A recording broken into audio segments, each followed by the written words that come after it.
Hello and welcome back to Critical Thinking. And this week, Module 4, we're going to look at different argumentative styles. And what we mean by that is not in terms of the style specifically of arguments, but our word choice. Because that has a lot to do with how well we construct our argument, because words have meanings. And we need to make sure that everyone is essentially on the same page when we are talking about an idea or some kind of practical change in behavior. Regardless, what we think of something shapes what we think we should do about it. So we do that by using different words. We want to make sure that we are speaking to someone, that we are clear not only in our terminology, but also clear in the meanings that we assign to those individual words. Because nothing gets people more confused more quickly than different people having different understandings of different words. Now, in academia, researchers will often do very detailed work. I think I mentioned last week this notion of when you do graduate work, it may only be an inch wide, but it's a mile deep. Well, this is exactly what I mean here, because often research has to do with creating a clear definition, right, to better understand something. And if we can do that, you're always going to be clear in your terminology so that when someone looks at what you wish to do with those words, they understand what you're saying. So good critical thinkers manage arguments that focus on words, focus on their meanings, and the consequences of choosing one term or one word over another. So it sounds pretty simple and straightforward, and it should be. But what is important here is the fact that we need to look at how words work. And there is a kind of a series of terms that we should consider and think about as we are working through this material. And there are 6 of them: category, term, feature, meaning, criteria, and definition. Very briefly, and we're going to go through this again. I've got a short summary slide as well. But before we go any further, consider it this way. A referent is simply the object or idea to which the word or phrase is referring to. Whether it's the Eiffel Tower, or whether it's a car, or the square root of 5, it doesn't matter what it is. That's the referent. When I say something, I'm referring to that idea or to that thing. A category is a class or group of things that people typically will think about when they are thinking of things such as the seasons. There are different seasons, but we all understand what a season is. People. They can come from different parts of the world. Their skin color may be different. The shape of their faces, their eyes, their hair, all those things are part of a category that identifies a group of people. That thing has qualities or quantities in common with one another. The word, right? The term. I know it sounds redundant, but let's say the word term. It's a name, an expression. A group of words that used in some very specific way in a specialized field of knowledge. Let's say I use the word Blu-ray. You know that first of all it's a disc. It's a disc that has audio and video on it, but it is a particular kind of disc that still has audio and video, but of very high quality. So I just have to say Blu-ray, and you know exactly what it is. Now the new term is 4K. Well, what is that exactly? 4K. Well, it's a term that we know is associated with the best and highest quality of audio video.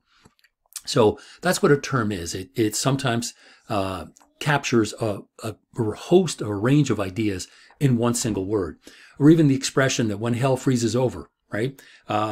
It's a term, right? It's a phrase that people understand or should understand, but it is socially accepted by others as meaning a certain thing. Now, a feature that is some distinctive aspect of that referent, right, that object or idea. It's a specific aspect that is common to all or common to most in order for us to identify it as such, that it belongs in this category rather than that category. The word meaning. Again, it sounds really simple, but when we stop to think about it, we can see how conceptually or practically we can get into trouble. Okay, the meaning is the sense or significance of a word, a symbol, a sentence that underlying the intended purpose of the speech or the action. all those things, the meanings, they can change over time, but they change in a sort of socially accepted kind of way. When things come along, like let's say the internet, at one point that word didn't mean anything to a lot of people, except those that were in the computer field and those that were in that area of interest. And now the word internet, or the web, the World Wide Web, all those words all mean exactly the same thing. So words can be used when we say the web. Oh, clearly people aren't, oh, you mean a spider web? No, dummy, I'm talking about the web, right? The internet. Oh, right. So the meaning of a certain word can change over time.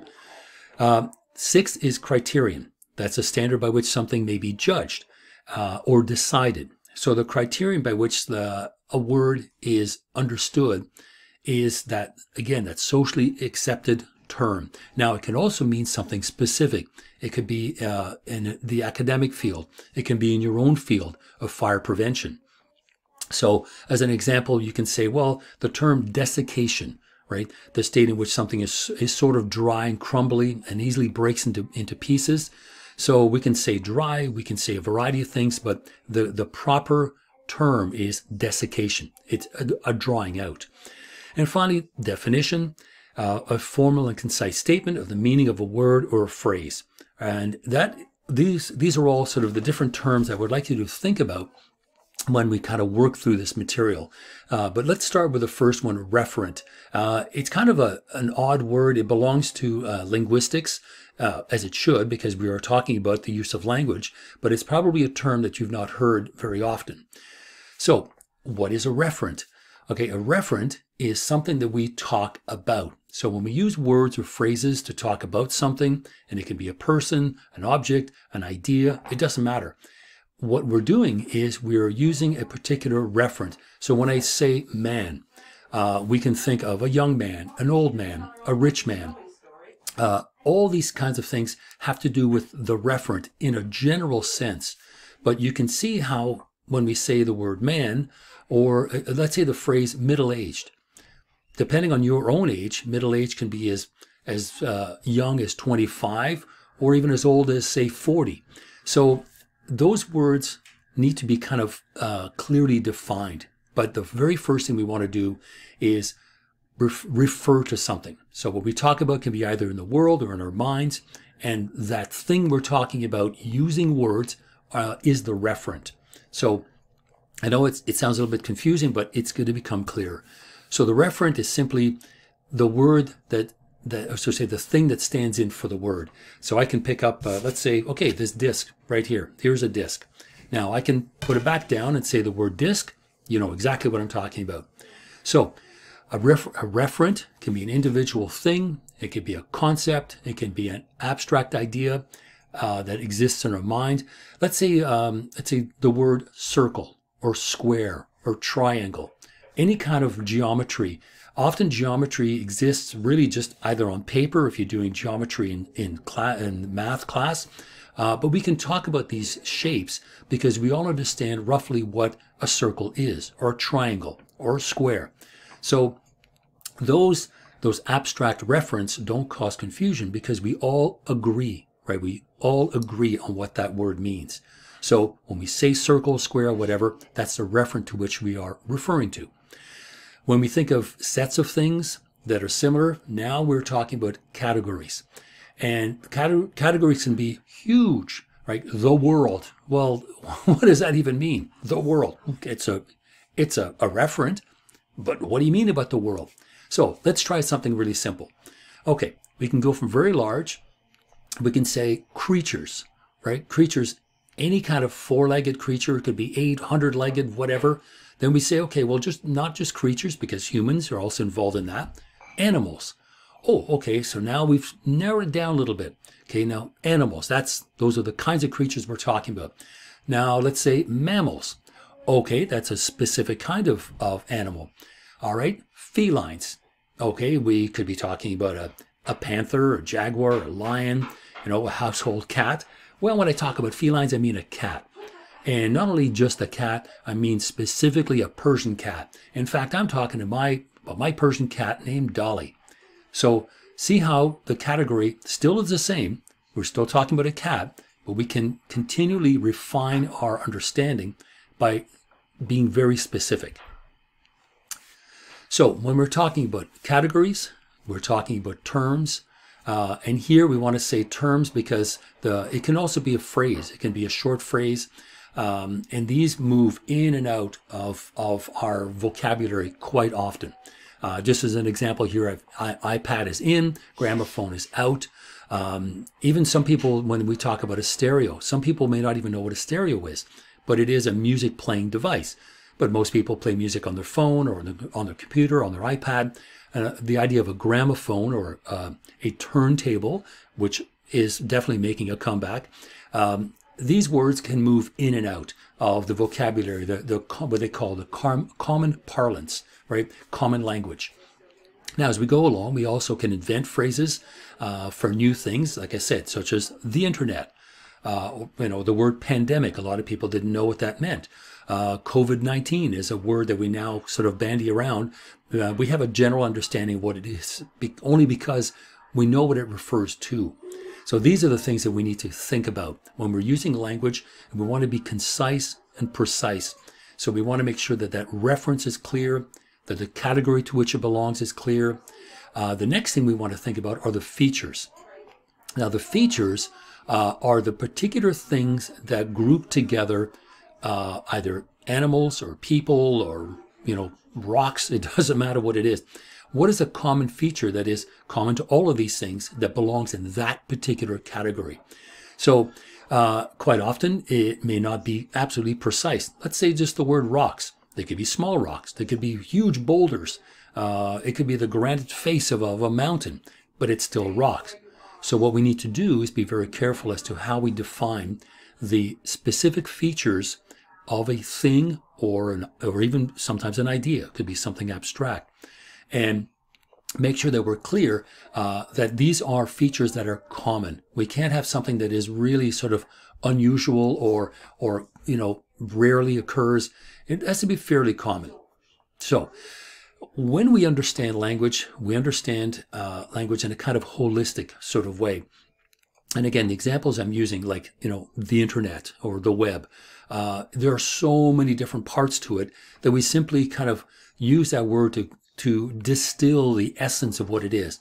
Well, it's part of telecommunications. It's part of using, social media and using computers. And you could be on your phone doing the same thing, still tapping in the internet.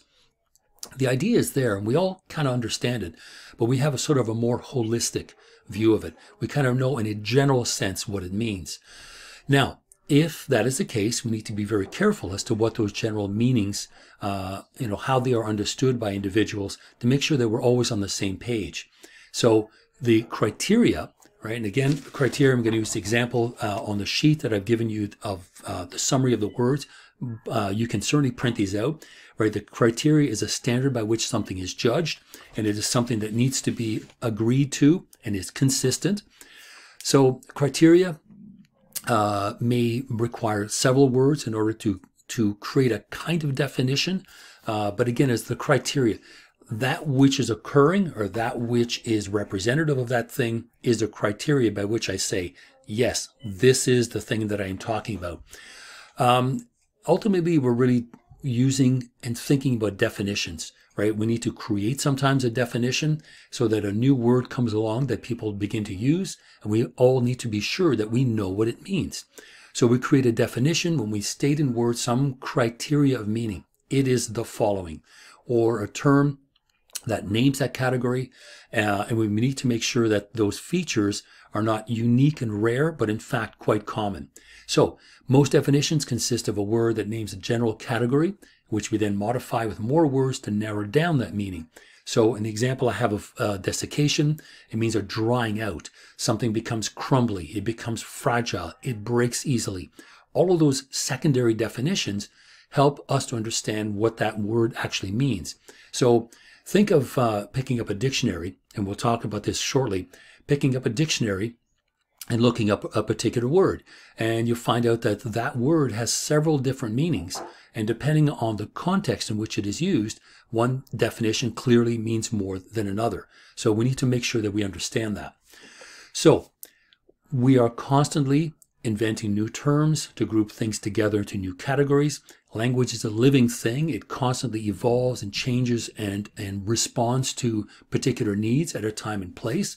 So here's an example. And you can see how that statement I'm about to read will have all of these specific features. So here's the statement. Drivers who display hostile behavior, drive aggressively, and use rude gestures display what we now call road rage. So first of all, the word road rage, let's say 30 years ago, didn't exist. People would encounter individuals that really got crazy behind the wheel and would be, flipping the bird and just really behaving awfully. But now we have a specific word. So when we hear road rage, we know exactly what it means. So the referent is drivers. It isn't people on bicycles, although they can get angry and upset as well. It isn't little kids on tricycles. It's drivers. Now notice it doesn't specify male or female because both are able to be involved in road rage. So drivers is the referent of that statement. And so a common feature is hostile behavior, aggressive driving, rude gestures.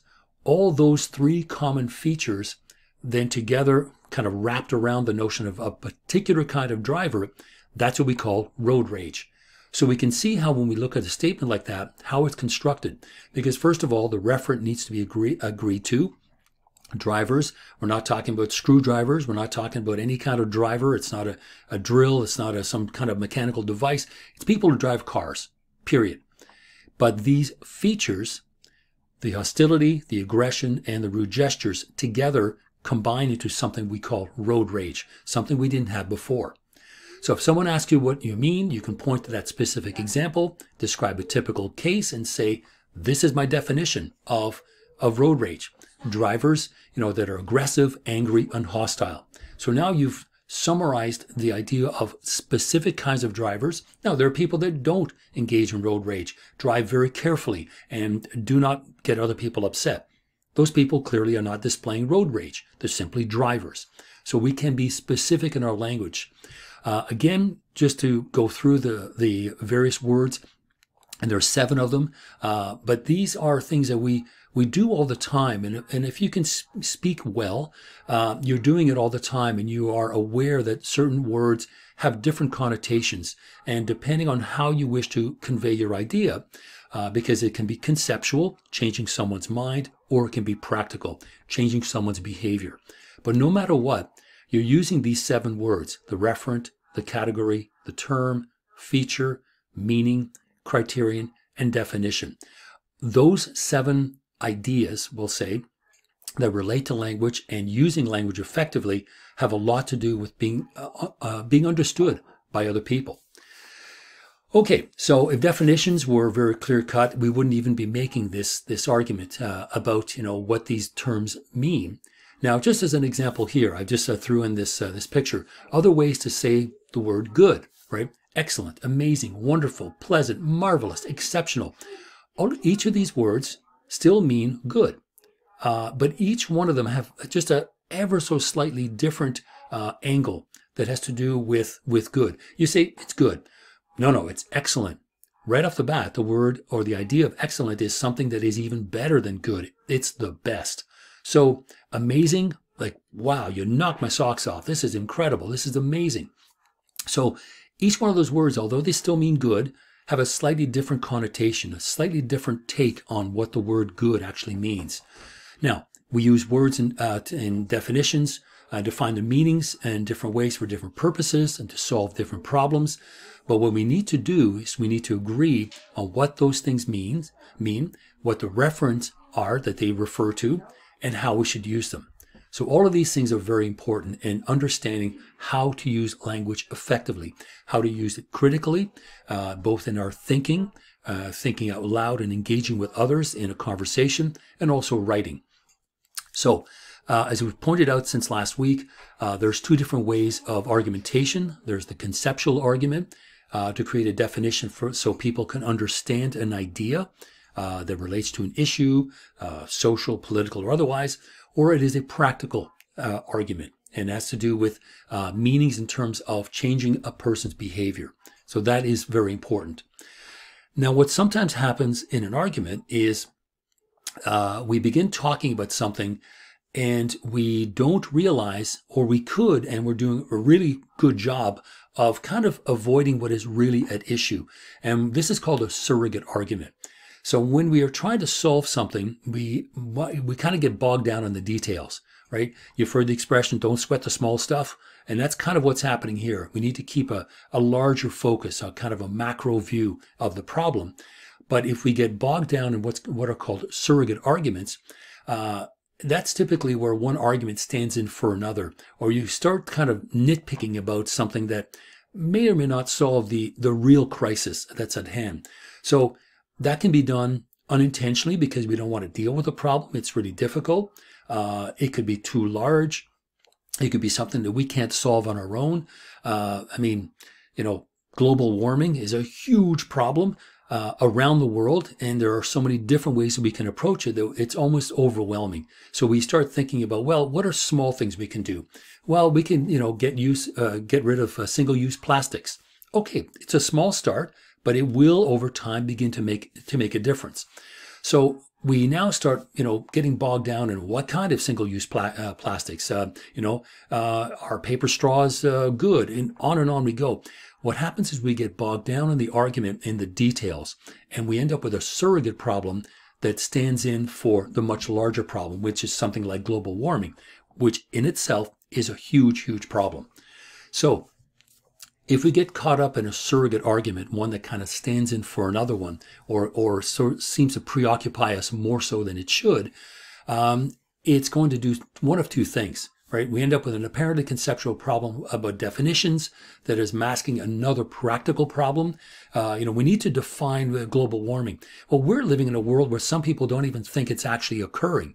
So therein lies the first problem, right? To define what global warming is and get agreement that it even exists. Some people, depending who they are, and it depends on what side of the political spectrum they're on, some individuals don't even think that global warming is a thing. Many others do. So now we have to get people to even agree that what we're talking about is even worth discussing and worthy of a problem. So it could be masking an underlying practical problem, which is getting people to agree that this even exists, or it's a question about meaning, right? That masks a conflict over values and feelings. And again, to use the example of global warming, there are people that are conflicted over whether or not it exists, that somehow these are just natural occurrences. My take on it is it's both. These are natural occurrences that because we don't have documentation going back, say, 5,000 years, we only have it going back 150 years, more or less. Yes, we're noticing that things are warming up. What we have done is we have accelerated this natural process through our interaction with the environment, through industry, through car pollution, and so on. So there are different things that are going on when we have this surrogate problem, right? That's standing in for the larger problem. There's either a practical issue or there's an issue of feelings over whether or not this issue even, or this problem even exists. So if the problem is too big or too sensitive, maybe we should rethink it, because otherwise we're going to trap ourselves, right, in arguments about arguments. We're going to end up sort of trying to deal with a problem in such a way that we're not confronting it directly. We're not dealing with it directly. And we need to be able to articulate clearly what we mean by this issue and what the problem is at hand. So when we make an argument that turns on meaning, we have the relatively straightforward aim. We want readers to think of the referent in a certain way. The referent is the environment, or it could be simply global warming and all of its manifestations. Because when we think about, okay, so the earth is warming up, which causes ice flows to melt, which causes the ocean levels to rise, etc., etc. They're all interconnected. But we want thinkers, we want readers as well, to think of the referent in a certain way. First of all, let's say global warming, that it's a problem, right? Not just that it doesn't exist, because you can't put your head in the sand for much longer because it's going to turn to mud and then you're going to be underwater. So we need to have people think of the referent in a certain way. How do we do that? We talk about definitions, right? We talk about terms that we use, all these things that are able for us to be very clear when we speak to the other person about a particular issue. So we want that person to think of the referent in a certain way. And we want to give them reasons to call it by a certain term and not another. So when we, say the climate crisis, as opposed to simply global warming, when we include the word crisis, then clearly we're identifying that this is something that it could be an existentialist crisis, a crisis of survival. All these particular things allow us to think of the referent in a particular way. So if we include crisis or problem, then it colors that referent in a certain way.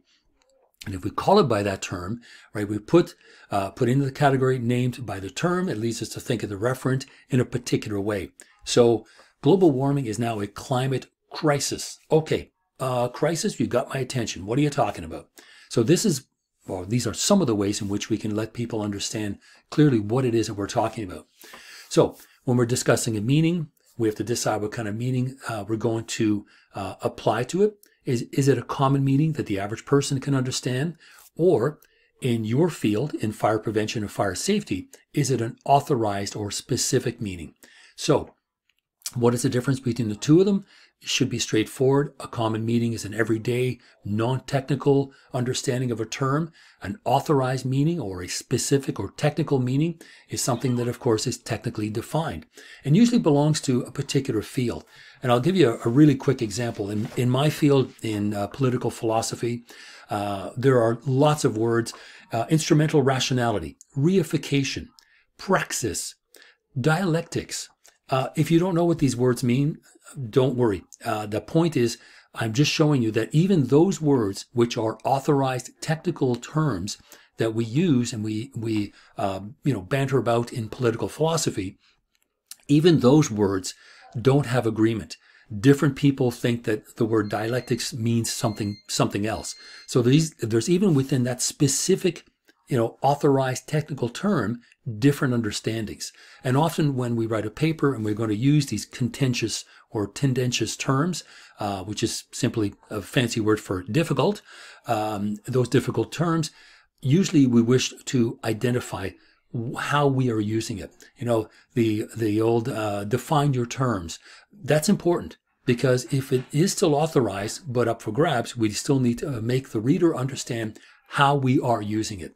So we need to give readers good reasons to apply to a particular referent. Here is how I am using this particular term. Now, a common one, there is some flexibility because there could be a range of different understandings. The more people use a term, the more they understand it, the more they accept the definitions and the descriptions of it, and you're usually pretty good. But we are giving readers good reasons for applying it to a specific referent. There's three really good ways to do it.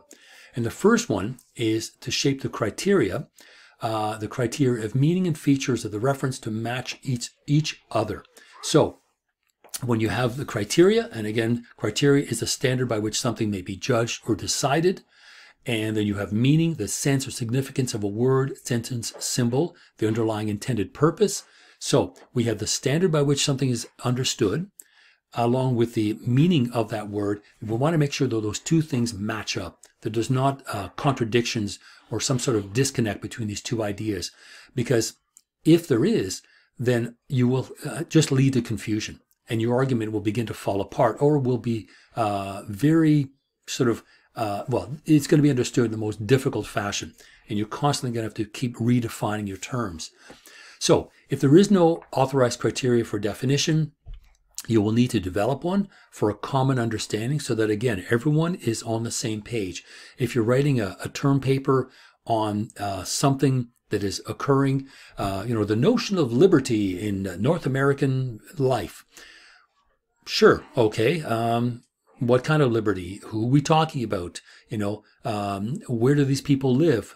Freedom and liberty are these words that we banter around all the time, but when we stop and think about them, they mean very different things to different people. And depending on who you are, the color of your skin and where you live, your political affiliations, liberty and freedom can be a little bit more narrow than this usual understanding. So, although there is an authorized criteria for words like liberty and freedom, which are typically political terms, we still need to be very clear on how we apply it to the situation that we are discussing. So it's all about clarity. That's really ultimately what it's about.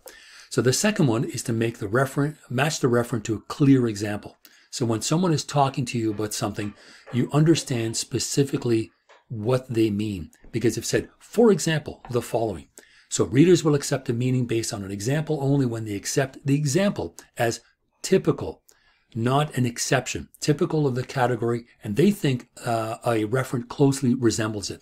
If we start talking about ideas that are very new, and we're trying to introduce these ideas into common language, again, that's where the real work is being done, because people need to find an example of what something is. Again, the idea of a CD, right? This thing right here. Okay, well, what is it? Well, it's kind of like a record, but it doesn't have grooves on it. It stores music, but you can't play it on a turntable. You have to use a different device called a CD player, but it still has kind of the same similar things. It's a round, flat disc that stores music. Anything after that is going to be something different, something specific. So we want to make sure that when we talk about the difference between, a CD and a record, a vinyl record, that we're clear. There are some common similarities. It's round, it's flat, it stores music, but that's really about it. So when you are trying to make, by way of an example, some kind of clarification, make sure that it works. So the more vividly you portray the example and the referent, the more persuasive your argument. And the third one is combine matching and examples together so that you are able to be very clear in that common meaning. Because again, a common meaning has some flexibility. There's some choice, but you want to make that choice effectively so that the example, the definitions, the terms, everything matches up. So there's no confusion. So within these limits, we're able to craft descriptions of reference, criteria of meaning, and examples in which we can solve our problem, our conceptual or practical problem. So make sure that they always match up. Okay, so we were talking just a moment ago here about common meanings that everyone knows and understands and doesn't require a whole lot of defining, unless those different meanings are so different from one another that in this particular instance, this is what you mean. So you have to stop and define it. Now, authorized meaning is a little bit different. There's a lot less freedom here. You have to, again, follow the agreed understanding of what a term means. Now, in your field, you've got the code book, which is your Bible, and that code book goes a long way in order to create authorized meanings. Because when you read the code book and you learn it and you understand it, you are really doing strictly that. You are learning what these technical authorized meanings actually are. So when an authority and its backing institutions set out criterion of meaning, you have to match the features to the referent of the referent to them. So when they are discussing breaker boxes or wiring or combustibility, flammability, all these things, these are authorized meanings, and the book is always very clear on what they mean. It could be a temperature threshold, for example, combustibility. So you need to learn all these things, but together they work in order to allow you to use that authorized meaning with another person, and that other person also knows what it means. So it kind of saves you some time. Okay, so when you're using authorized meanings, you want to be able to go to an authorized source, and so the specialized meaning can be found in a specialized reference book, whether it's a code book or some book that is authorized in the field of fire prevention and fire safety, that is a clearly defined and respected reference book. It could be peer reviewed. It may have been around for a long, long time. It's used by government agencies, insurance companies. It's respected.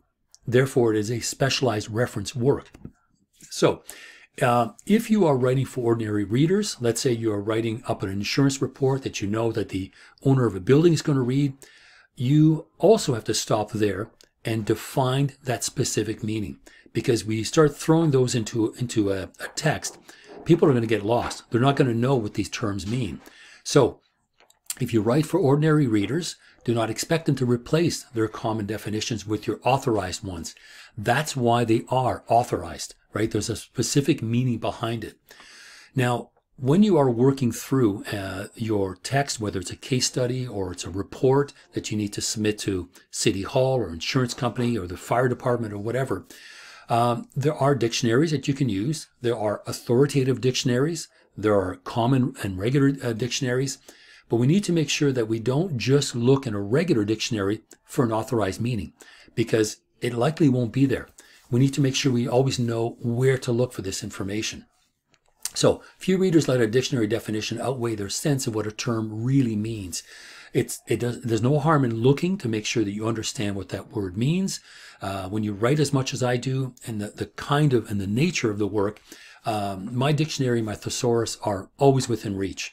I have a few specialized dictionaries on critical terms or literary terms or even philosophical terms, just in case I get bogged down, or just in case I'm about to use a word and I want to make sure, okay, the understanding I have of it, is it the one that most other people have? Because there might be a common understanding of a technical term, but there's no harm in looking to make sure that you have, in fact, that understanding. Now, when you use a regular dictionary, those definitions usually have just enough criteria to distinguish a word from another word, but that's really about it. Right? And the meanings are much more complex than definitions, because really a dictionary gives you the meaning of a word, not necessarily the definition. And the meaning of a word can be a lot more complex. There are words that often can mean the exact opposite. As a quick example, the first one that just popped into my head, in ancient Greece, the word pharmakon was a poison and yet a remedy at the same time. The word meant exactly the same thing. It's very strange. That's what that word meant. It meant literally the opposite. It meant the poison, that thing that harms you or kills you, and also the remedy. So there you go. We don't have words that are that contradictory in the English language, but we don't know until we use it, and then we think, okay, let's be clear on this term. And you look it up, and you find out that something can mean something, can mean something quite different. So you need to be very specific. Here's how I'm using this word. So it's all part of being clear and concise. So if you are a good critical thinker and a critical writer, do not mechanically base your argument on this criterion-based definitions of any kind.